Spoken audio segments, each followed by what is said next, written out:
Kalau ada orang ngomong-ngomong ke kubur, itu gila apa benar?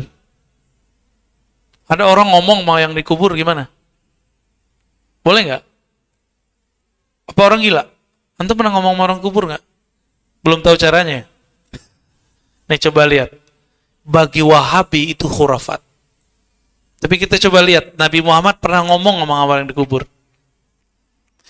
Waqad sahha 'anin Nabi sallallahu alaihi wasallam. Sungguh telah sahih bahwa Nabi sallallahu alaihi wasallam annahu amara biqatli Badrin fa'ulqaw fi qalib summa jaa hatta waqafa alaihim wa nadahum bi asma'ihim. Jadi Nabi suruh orang-orang yang mati di perang Badar itu untuk dilempar ke qalib. Lalu Nabi memanggil, ya fulan bin fulan, disebut namanya satu-satu. Fulan bin fulan, fulan bin fulan, satu-satu disebut. Hal wajadtum ma wa'ada rabbukum haqqa. Betul kan kalian mendapatkan janji Allah itu benar? Kalau kalian kufur, matinya disiksa. Fa inni wajadtu ma wa'adani rabbi haqqa. Aku mendapatkan janji Allah bahwa jika memperjuangkan agama Allah pasti dibantu oleh Allah. Nabi ngajak ngomong sama orang, ngobrol sama orang yang udah meninggal. Antum percaya nggak? Ini hadis riwayat siapa ayo? Hadis riwayat Imam Ahmad dan hadisnya sahih. Ahmad itu gurunya Bukhari. Gimana? Mau tahu ilmunya nggak? Berat ilmunya. Ntar kalau antum dengar orang baca Assalamualaikum kabur kali. Assalamualaikum. Terus pas kita dengar Waalaikumsalam, wah, sarungnya copot kali itu. Ya. Faqala lahu Umar. Umar ngomong, "Ya Rasulullah, ma tukhatibu min aqwamin qad jifu?" Wahai Rasulullah, kenapa engkau berbicara kepada mereka yang sudah kering kerontang, udah bangkai? Apa jawaban Nabi? Walladzi ba'atsani bil haqq, demi Allah, ma antum bi asma' lima aqul minkum walakinnahum la yastati'una jawaba. Ya. Jadi mereka ini bisa dengar tapi tidak bisa jawab. Nah, ini orang kafir. Kalau orang beriman, jika ada yang mengucapkan salam kepadanya dan dia kenal kepada yang mengucapkan salam, dia balas. Jadi yang benar, yang tidak bisa ngapa-ngapain setelah mati itu orang kafir. Tapi kalau orang mukmin ya bisa, ya. Kalau enggak, ayo mati aja dulu ya. Kalau kita belum mau, kita masih mau beramal ya. Kita masih mau berjuang. Perjalanan ini masih panjang. Fal mait yash'ur wa yudrik bi naw'in min al-idraq liman jaa'a li ziyaratihi wa yafrah bihi. Jadi ternyata ya antum kalau enggak dikunjungi teman, sedih nggak? Sama. Ini yang nggak kunjungan ke orang tuanya nih. Ya nggak kirim Fatihah, nggak kirim doa, nggak kirim sedekah. Itu orang tua di sono, teman kita di sono sedih. Kadang-kadang kalau dia mendadak, dia minta kepada Allah, ya Allah izinkan aku datang ke mimpinya. Karena hanya lewat mimpi mereka bisa komunikasi. Tapi orang-orang yang kekasih Allah, lagi jaga pun dia bisa berinteraksi dengan mereka. Lewat sir di kolbunya. Kenapa? Di dalam diri kita ada sesuatu yang nggak pernah mati. Ya, ruh nggak pernah mati. Ruh ini yang bisa menangkap bahasa ruh di alam sana. Kalau sudah kenal ruh, kalau nggak kenal ruh ya nggak ngerti. Dia ngomong apa juga nggak ngerti. Ya, gimana? Udah kirim doa belum untuk orang tua kita, kawan kita, saudara kita yang meninggal? Ini kan habis COVID kemarin ya, Delta. Kirim-kirimlah doa ya. Mereka nunggu. Kalau ada waktu sekali seminggu, sekali sebulan ziarah ke mereka. Itu senang. Wa yafrah, apa kata beliau? Wa yafrah bihi. Dia senang jika engkau berkunjung kepada mereka. Sepinya mereka di situ ya. Walihada amara Nabi SAW bisalam alal mauta. Inilah sebabnya kenapa Nabi menyuruh kita untuk mengucapkan salam kepada orang yang meninggal. Haitsu ja'anahu sallallahu alaihi wasallam kana yu'allimu ashabahu idza zarul qubur ayaqulu assalamu alaikum ya ahla diyaril mu'minin ya ahla ad-diyar minal mu'minin wal muslimat. Ini ada lafaznya. Nah, berdasarkan riwayat-riwayat itu, Imam Nawawi mengatakan, wa yustahabbu liz-za'ir ayadnuwa min qabril mazur. Dianjurkan bagi peziarah mendekati kubur yang mau dia ziarahi. Atas dasar tadi. Tapi kalau orang aswaja nih ngeles, kan kita bisa ziarah dari rumah, kirim Fatihah aja. Yang beda itu, ya. Ziarahi ke sana. Ziarahi ke sana. Biqadri ma kana yaddu min sahibihi law kana hayyan wa zara. Ya, saya sesanggupnya lah ya. Ini unik nih. Ibnu Taimiyah itu punya pengalaman. Ibnu Taimiyah ini imam Salafi ya. Bukan salaf Pak ya, Salafi. Salaf itu generasi 3 pertama, kalau Salafi yang ngaku ikut mereka. Ibnu Taimiyah mengatakan apa? Orang kalau meninggal, jika ingin tahu dia disiksa atau tidak, maka taruhlah di situ ayam atau hewan. Jika hewannya bertahan di situ, berarti yang di dalam enak. Tidur dia. Kalau enggak, walaupun kita udah kasih makanan di situ nih, beras kita sebar, ayam nggak mau makan Pak, berarti dia lagi dengar. Ada yang disiksa di dalam kubur. Antum kalau penasaran coba aja. Tapi kuat nggak ntar? Kalau itu kubur orang tua kita sendiri lagi disiksa gimana?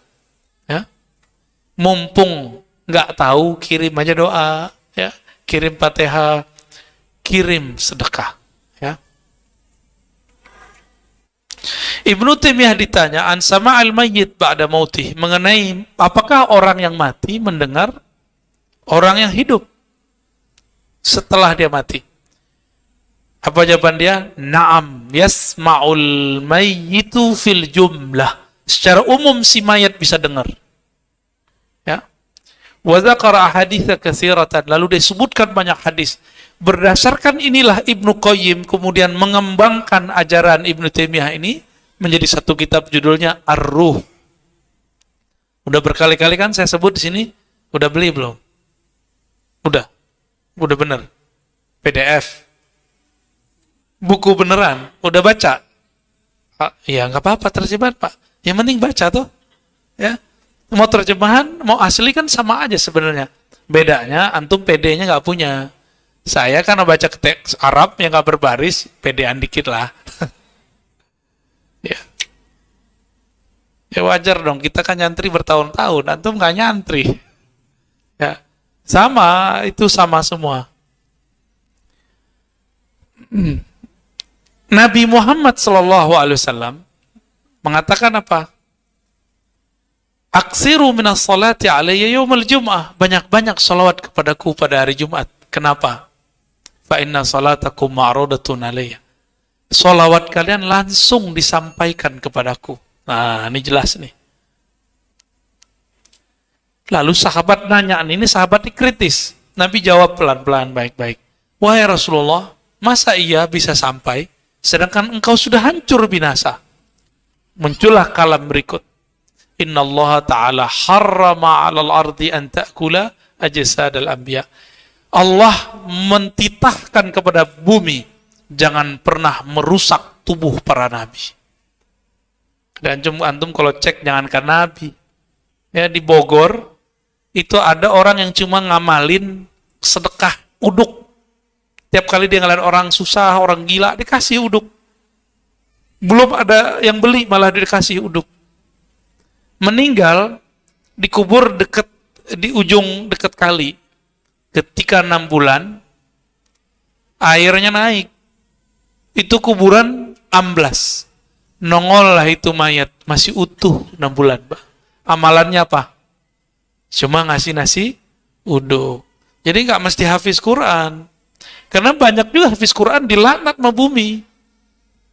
Karena hafalan dia tidak membuat dia terjaga. Hafalan dia membuat dia mengejar dunia. Dia kejar dunia pakai Quran. Kan banyak juga sekarang. Ya coba aja lah denger itu orang musabakoh, ngomonginnya bukan ngomong makna. Ngomonginnya hadiah. hadiah, ya. Ini mohon maaf nih, kita nggak ngelarang antum musabaqah ya. Tapi kalau orang obrolannya lagi mau musabaqah, apa hadiah, masalah sama juri, nanti ketika dia nggak juara dia salahkan juri, apa-apaan itu ya. Allah nggak ridho Quran digituin. Nah, maka beliau mengatakan, "Fahadhin nususu amthaluha tubayyin anna al-mayyita yasma' fil jumlah kalam al-hayy." Ini bukti kuat, dalil kuat bahwa orang yang mati bisa mendengarkan kalam orang yang masih hidup. Itulah sebabnya setan itu suka sekali menyerupakan diri. Korin-korin ini suka sekali. Karena dia tahu ada orang berkeyakinan di kubur ada kehidupan, maka dia menyerupakan menjadi sesuatu. Padahal nggak mungkin ya. Nggak mungkin seperti pocong, itu bukan ruh itu Pak. Itu jin itu. Sundel bolong, bener. Apa lagi namanya? Apa? Kuntilanak. Antum pernah ketemu? Jangan-jangan kedip-kedipan mata lagi. Astagfirullah.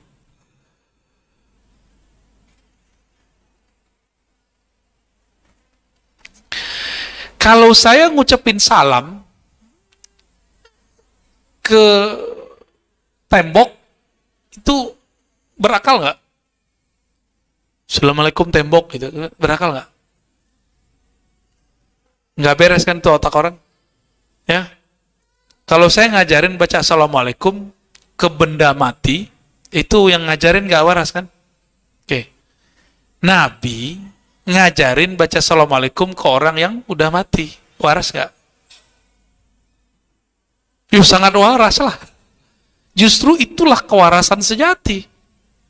Ketika kewarasan itu tembus sampai ke alam lain, itu paling penting itu, ya. Tapi menurut antum tadi nggak waras ya? Ya, ngucapin salam ke orang mati waras gak? Waras lah. Karena Nabi yang mengajarkan. Nah, maka Syekh Ali Jum'ah mengatakan, wa hadza khitabun liman yasma' wa yaqil. Oh, kamu kalau baca assalamualaikum ya ahla diyaril mu'minin. Assalamualaikum ya ahlal kubur.